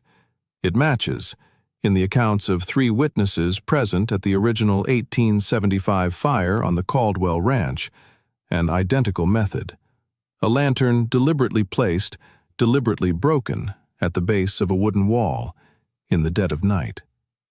Vantage's lawyer rose to object, something about speculation, about correlation without proof, but the judge held up one weathered hand, and the room fell silent under the sheer authority of the gesture. "Mr. Hargrove," Judge Merrow said, turning his sharp eyes to Elias in the gallery, "you were present at both fires, the one 11 years past and the one last night. Stand and tell this court what you witnessed at each." Elias rose slowly, aware of every eye in the room turning toward him, aware of Odessa's hand briefly touching his sleeve in silent support before he stepped forward. He told it plainly: the bunkhouse fire 11 years back, the well-dressed rider with the scar above his left eyebrow who'd come asking after Caldwell an hour before the flames started, the woman who'd pulled 4 men and every horse from the burning buildings with nothing but her own strength and refusal to let anyone die on her watch. And then, last night, the smell of smoke waking Walt, the desperate run for the horses, the beam that had nearly killed him, and Odessa beside him the entire time, matching him step for step into the fire and back out again. "That woman," Elias said, his voice thickening despite himself, "who pulled me from the fire 11 years ago. I never knew her name until 3 months ago, when, by a turn of fate I could never have planned, her own daughter came to work in my kitchen, not knowing the connection either, until we pieced it together ourselves just weeks past. He turned, looking back at Odessa where she sat, tall and still and openly weeping now in the crowded gallery.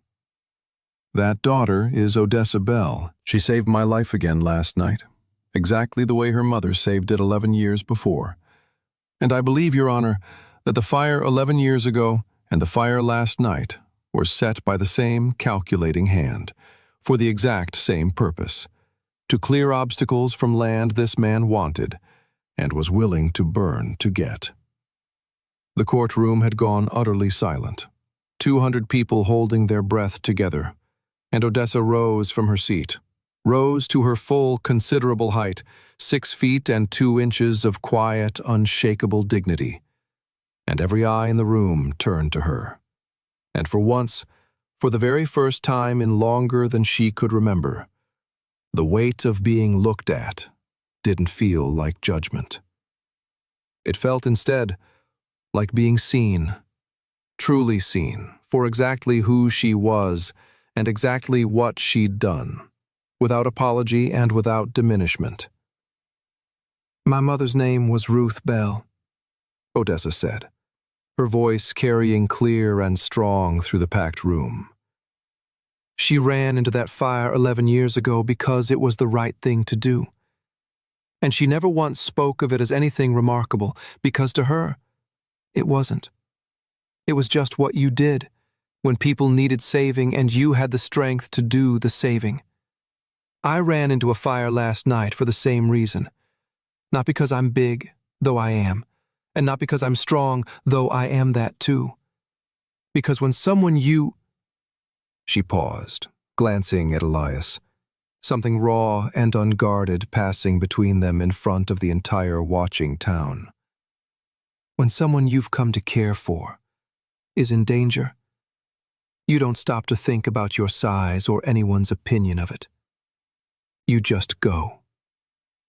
A silence held the room a moment longer, and then, from somewhere in the back, an old woman's voice, Mrs. Pruitt, the storekeeper's own wife of all people, called out thick with emotion, "Shame on this town for ever whispering about you, dear. Shame on all of us." And the murmur that followed was different now. No longer cruel curiosity, but something closer to collective reckoning.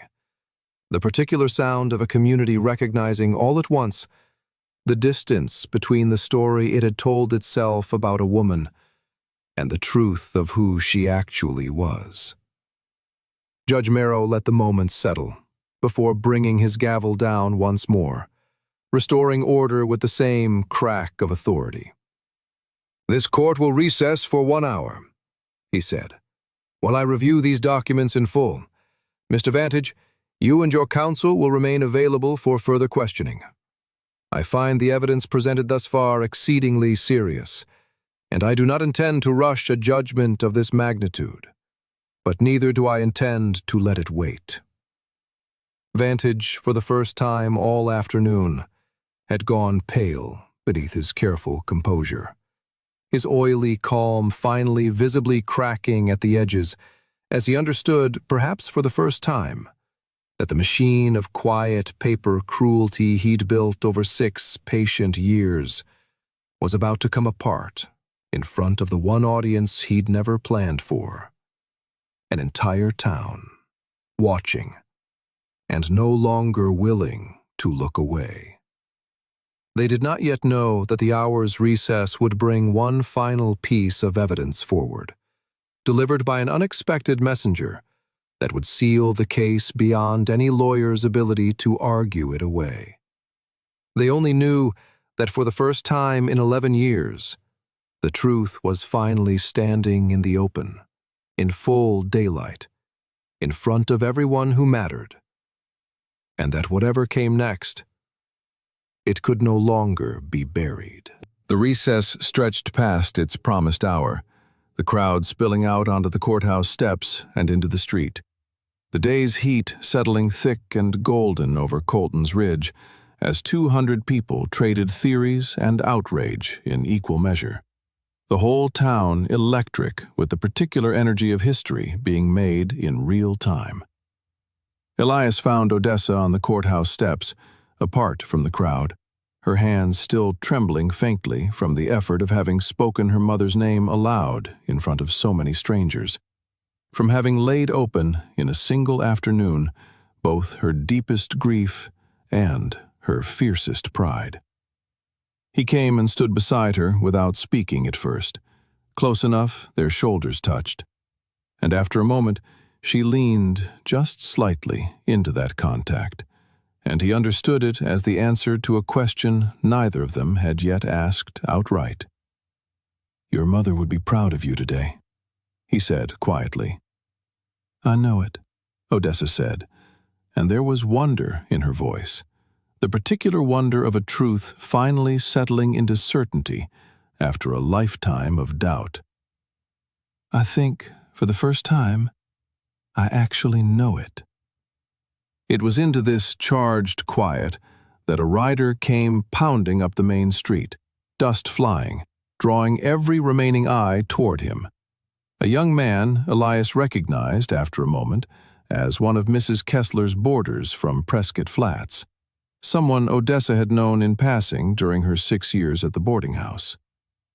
"Miss Bell," the young man called, swinging down from his lathered horse. "Mrs. Kessler sent me soon as she heard word of the hearing traveling the wire. Said to bring this straight to you. Said it couldn't wait for the regular post."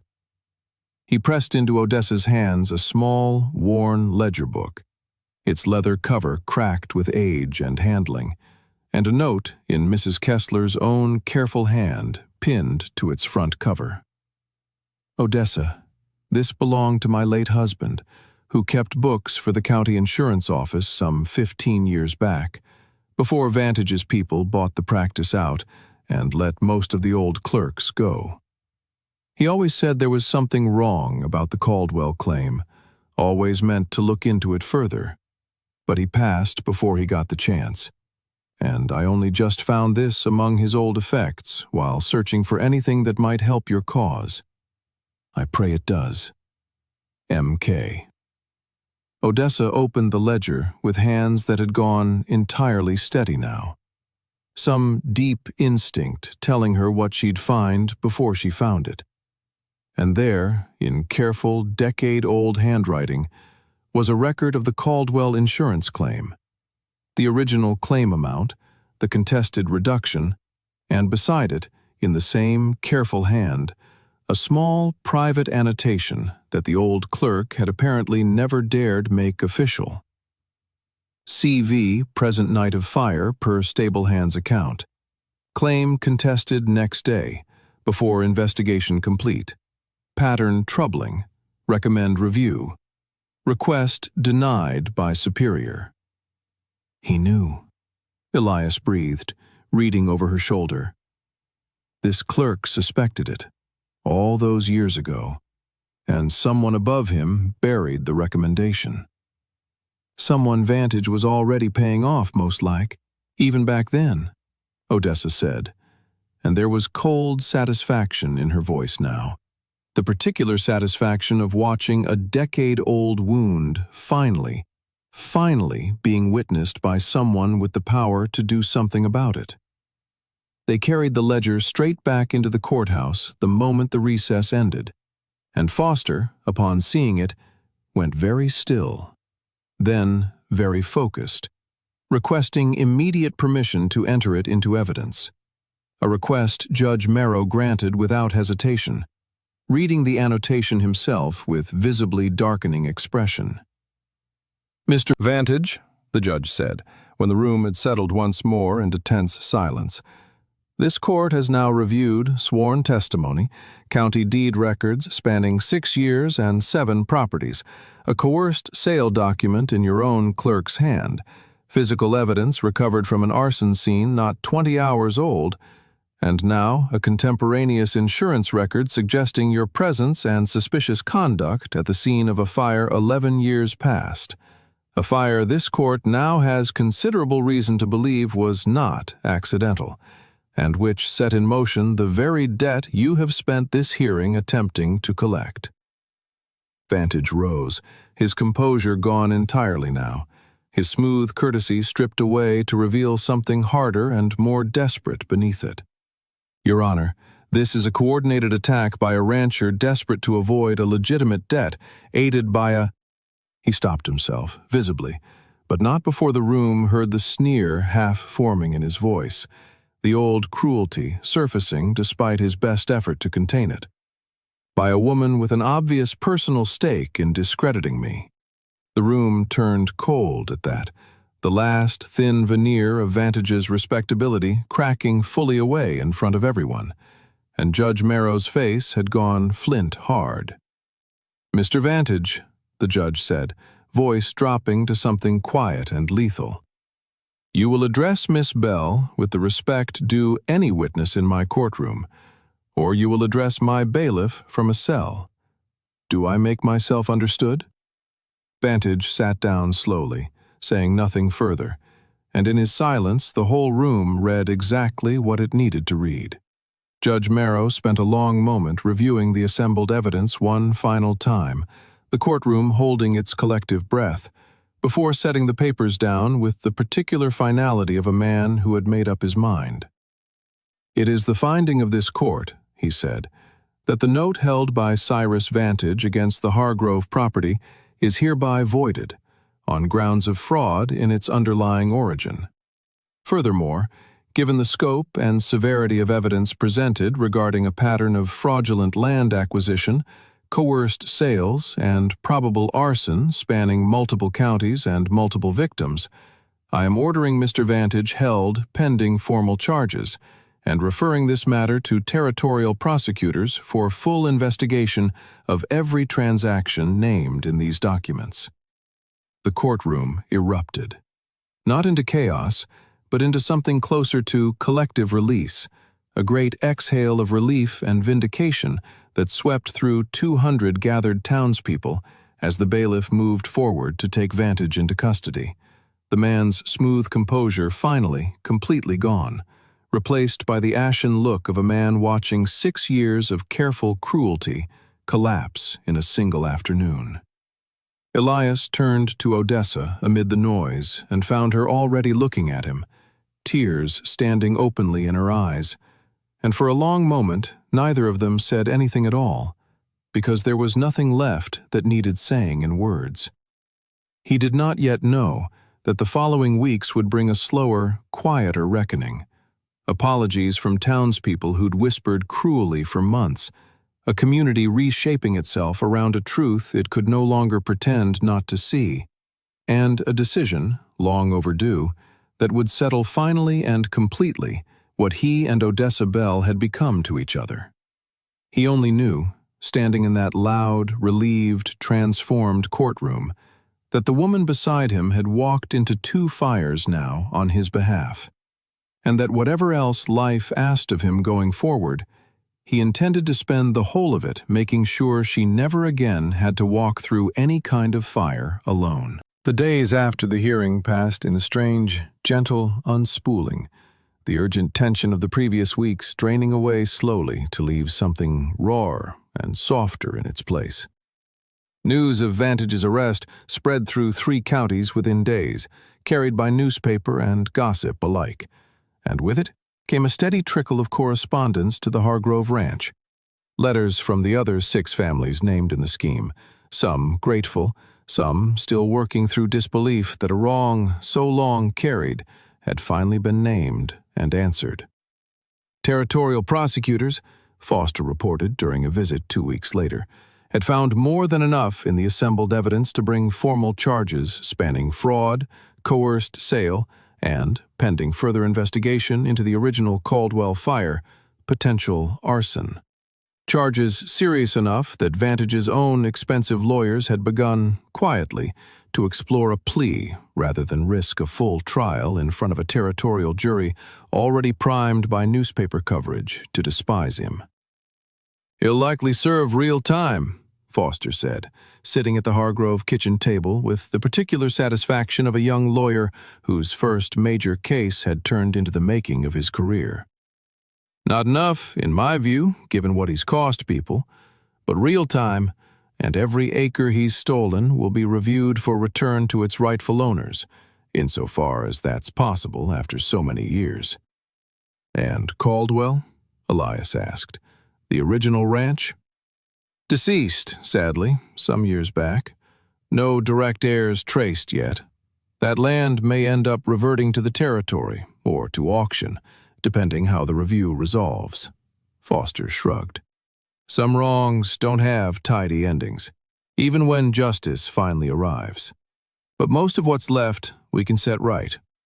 Odessa, listening from the stove, absorbed this with the particular stillness she brought to hard truths, grateful but clear-eyed about the fact that no courtroom verdict could hand her mother back, or undo 6 years of Mrs. Kessler's fear, or restore Hutchins to the ranch he'd built and lost.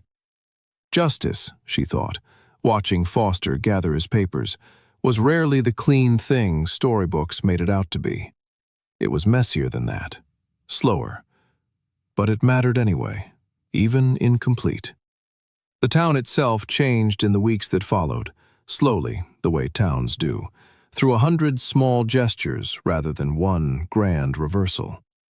Mrs. Pruitt, whose husband had made the careless comment in the Mercantile months before, began stopping by the ranch some Sundays with a jar of preserves or a fresh loaf, sitting a while in Odessa's kitchen trading recipes and, gradually, something like genuine friendship. Pruitt himself, when Elias next came to town for supplies, met him at the counter with an awkward, sincere apology. "Wasn't right, what I said, back before all this came out. Miss Bell's more than earned better from this town, and from me specifically." That Elias accepted plainly, without making the man grovel further. Because grace, he'd learned from watching Odessa these past months, cost nothing to extend, and meant everything to receive. Not every apology came so easy, or so soon. There were still whispers, here and there, from people slower to unlearn old habits of judgment, and Odessa still braced, some days, walking into town, for the particular sting of being stared at rather than seen. But the balance had shifted, unmistakably, and shifted in a direction that let her walk a little looser through her own days, a little less armored against a cruelty that had, for once, been named and answered, rather than simply endured. The hay barn was rebuilt that August, the whole community turning out for the raising in a way that would have been unthinkable 4 months before. Neighbors who'd never once crossed the Hargrove property line, arriving with lumber and tools, and more than a few of them, quiet words of respect for Odessa as they worked, addressed to her directly rather than around her, a small but enormous difference she felt in her chest each time it happened. "Never seen a barn raised so fast," Walt observed that evening, surveying the new structure with satisfaction, timber still pale and raw against the older gray wood of the house. "Guess a whole town feeling guilty works faster than a whole town feeling generous." "I'll take it either way," Odessa said, and there was real warmth in her laugh now, easy and unguarded, in a way it hadn't been even in the good weeks before the fire. It was 2 evenings later, the new barn's raw timber catching the last gold light of a long summer dusk, that Elias found Odessa out at the corral fence again. The same fence where they'd first pieced together the connection between her mother and the old fire months before. A spot that had become, without either of them planning it, a place where the important conversations happened. He came and stood beside her, the way he had that first time, and for a while neither of them spoke, watching the horses move easy across the darkening pasture, watching the sky shift through its long, slow color, purple bleeding into orange, bleeding into a deep, settling blue. "Been thinking," Elias said finally. "That's usually dangerous," Odessa said, dry, and he huffed something close to a laugh. "Been thinking," he said again, "that this ranch was Mary's home once, and I've spent 3 years since keeping it exactly the way she left it, like changing anything would mean losing her twice. He turned to face Odessa fully now, something open and unguarded in his expression that she'd watched grow, slowly, over 4 months, from careful reticence into this. But it's felt different since you came. Not like I'm losing her, like there's room now for something else to grow alongside what I still carry for her. I didn't expect that. Didn't think I wanted it for a long while. Odessa's breath had gone still, her eyes steady on his in the fading light. "And now?" she asked, echoing, without quite meaning to, the exact question she'd asked him months before about his grief, about whether it still felt like drowning. "Now I know I want it," Elias said. "I want you here. Not as my cook, though God knows you're the best one this county's ever seen, but because this place stopped feeling like just a house I was keeping out of stubbornness the day you walked into that kitchen. It started feeling like a home again. Because of you." Odessa's eyes had filled, unbidden, the particular tears that come not from grief, but from something almost too large and good to hold steady against. "I ran from a lot of places, Elias," she said, voice unsteady. "Ran or got pushed, more times than I care to count. Never once thought I'd find a place that wanted me to stay simply for being exactly what I am, size and all, no apology needed." She reached out and took his hand, the gesture familiar now, worn smooth by months of small contact, but charged this time, with something neither of them was hiding anymore. "I want to stay," she said simply. "Not because I need a roof, though I did when I first came. Because I've come to love this roof and the man who offered it to me, and I'm not interested in walking away from either one." Elias closed the small distance between them, slow and certain, and kissed her there at the corral fence in the last gold light of that August evening. Not urgent, not rushed, but steady, the kind of kiss that arrives after months of careful trust rather than in spite of the absence of it, earned rather than seized. Odessa kissed him back with the same steadiness, her broad hands coming up to rest against his chest, and for a long moment the whole ranch seemed to hold its breath around them, the horses quiet in the pasture, the new barn pale against the darkening sky, the whole hard-won peace of the place settling around two people who had each, in their own way, stopped believing they'd ever be simply, fully wanted. They did not marry immediately. Some things, they'd both learned, were worth building slowly rather than rushing. But within the month, Walt found himself, without ever being formally told, simply understanding that the second plate at the supper table wasn't a kindness extended to a hired cook anymore, but something else entirely, something that had grown roots deep enough to hold. The wedding, when it came that October, was small. The ranch yard decorated simply with late wildflowers and goodwill. Walt standing witness with unabashed tears he didn't bother hiding. Foster and his young wife in attendance, Mrs. Kessler having made the long trip from Prescott Flats specially, and even Mrs. Pruitt bringing a cake that filled the whole yard with the smell of cinnamon and something like genuine community joy. Odessa wore a dress she'd made herself, let out generously at the seams the way she'd learned to do for every garment in her life, but this time without the old shame that usually accompanied that particular necessity. This time simply as a fact of her own considerable, magnificent size, worn with the same unapologetic dignity she'd carried through every fire, literal and otherwise, that life had asked her to walk through. Standing at the makeshift altar built from good ranch lumber, watching her walk toward him across the yard, tall and strong and entirely herself, Elias felt the last of his old grief settle finally into something manageable. Not gone, never entirely gone. Mary's memory folded permanently into the fabric of the place and the man he'd become. But no longer a weight that crushed. Weather that passed through now, exactly as he'd once described it to her. Present, but survivable. Real, but no longer drowning. "I take you," Odessa said, when the moment came, her voice carrying clear and steady across the small gathered crowd. "Exactly as you are, grief and all, and I promise you the same in return. Exactly as I am, size and strength and all of it. No apology, no shrinking. Not ever again." "I take you," Elias answered. "Exactly as you are, which is the finest, bravest, most entirely herself person I have ever known. And I promise to spend whatever years I'm given making sure you never once feel you need to be anything less than exactly this."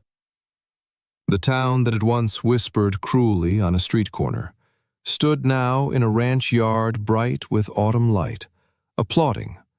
And somewhere among that crowd, old Mrs. Pruitt wept openly into her handkerchief, and Walt clapped Elias so hard on the shoulder afterward that he nearly stumbled, and the whole valley seemed, for one golden October afternoon, to have righted some old and long-carried wrong. Winter came on slow that year, the way it does in high country. Frost silvering the fence posts by November, snow settling deep and quiet over the ranch by December. And inside the house, warm light spilled from every window now, laughter carrying out across the snow-hushed yard some evenings when Walt came up for supper, the kitchen smelling always of good bread and better company. Cyrus Vantage's trial concluded that winter as well, word arriving by letter from Foster in January. A conviction on the fraud and coerced sale charges, 10 years at the territorial prison, with the arson investigation into the original Caldwell fire still ongoing, likely to add further years once concluded. Not perfect justice. Not everything anyone had lost restored whole, but real and public and permanent in a way that mattered. Spring came slower than expected that following year, the way it always seems to in the High Valley, winter loosening its grip reluctantly. But when it finally arrived, it arrived full and generous, the creek running high and clear off the mountain's snowmelt, the pastures greening fast, the garden Odessa had turned over with her own 2 hands the summer before, coming back thicker and more abundant than ever, as though the ground itself had decided to reward 2 years of careful tending. On a warm evening in that second May, Elias found Odessa again at the corral fence, watching the horses graze easy in the long golden light, and came to stand beside her the way he always did now, without needing to announce it, the two of them fitting into easy silence the way they'd learned to over 2 full years of practice. "Walt tells me the herd's grown enough we might need to hire another hand this summer," Elias said. Odessa agreed, watching a foal, born just that spring, stumble on new legs after its mother. "And I've been thinking the garden could use expanding too, if we're taking on more mouths to feed." "Big plans," Elias said, something warm and amused in his voice. "Big woman," Odessa said, dry as ever, and he laughed outright, the sound carrying easy across the quiet yard. No longer a rare or effortful thing, but simply, now, a natural part of how their days moved. They stood together a while longer, watching the light shift slow across the pasture, purple beginning to bleed in at the horizon's far edge, the mountains beyond gone soft blue with distance, and neither of them said anything more for a long while, because there was nothing more, really, that needed saying. That was the thing nobody quite understood, watching from outside, about two people who had each spent a lifetime being told they were too much, too big, too strong, too visibly grieving, too unwilling to make themselves smaller for anyone else's comfort. The thing the world had punished them both for, separately, for years, had never once been a flaw needing correction. It had been, all along, exactly the thing that let them stand steady through fire, through fraud, through a town's cruel whispering and a scheming man's careful paper cage. And exactly the thing that let them, finally, having weathered all of it, simply stands together in a quiet pasture at dusk, seen fully by each other, and needing nothing else in all the wide world to prove they belonged exactly where they stood. The last light faded slow behind the ridge, purple giving way to a deep, settling blue, the first stars beginning to prick out overhead. And two figures stood small and steady against that vast, darkening sky, hands loosely joined on the corral rail, in no hurry at all to go back inside. Because for the first time in either of their long, hard, quietly courageous lives, there was nowhere else in the world either of them would rather have been standing.